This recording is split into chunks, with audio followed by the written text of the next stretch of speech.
Hopefully when I edit this, I can make this make sense, because I'm doing a bunch of little odd jobs here getting ready to put the back cover on. But your oil drain plate assembly on there, this one hole on the side, I'm going to have to modify it.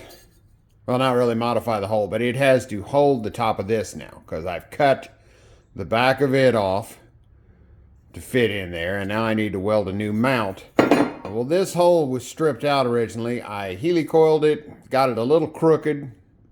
So I'm going to just take the helicoil out, drill it to where a bolt will go through, and when I weld a bracket on this, I'll put a nut on the bracket so it will hold it on the inside here. That'll make more sense later. But right now I'm taking these studs out because when I put it together, there's a little bump right there where the case halves go together. It might not seal good. So I'm going to flatten this out with a disc. Got to make sure not to get any crap in the engine.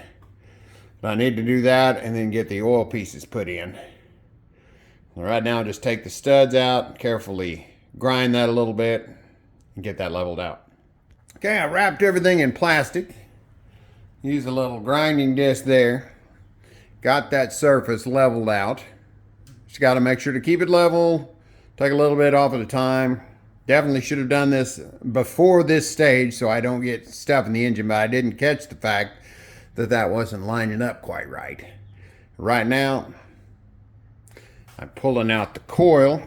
If you never pulled out a helicoil, if you get one end, you reach in with a pick, get one end of it pulled up, then you can grab it with pliers and just work it on up like this. They don't unscrew. So you can pull them out like that. Now we can run a stud completely through that hole and into a nut that I'm going to put on that pickup tube. So I'm going to work on that next. Oh, but this does set on there nicely now. Should seal up, gasket, some silicone. I mean, this section here where this fits against the backing plate because it's got overhang, that's all sealed with silicone. So put enough silicone on it, you should be able to keep it from leaking. Okay, we got our back right side up now. Saw this, I've cut it off. It fits in the hole up in there, which we will epoxy in when it's finally installed. But you don't want to rely on epoxy holding that. Well, this may be even easier than I thought it was going to be. I was going to use and build a bracket, but here's one of the nuts that originally held on the oil plate on the bottom.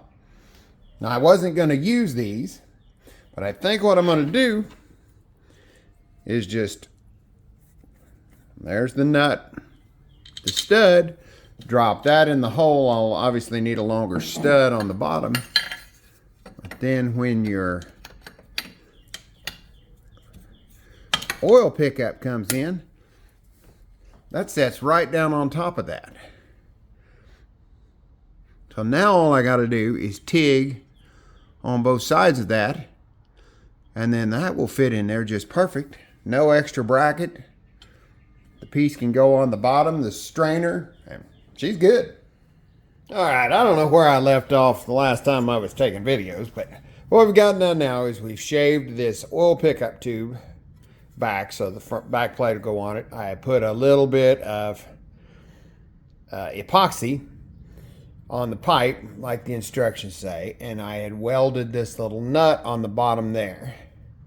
Now I built new studs because the bottom plate is thicker than the old one, so the original studs,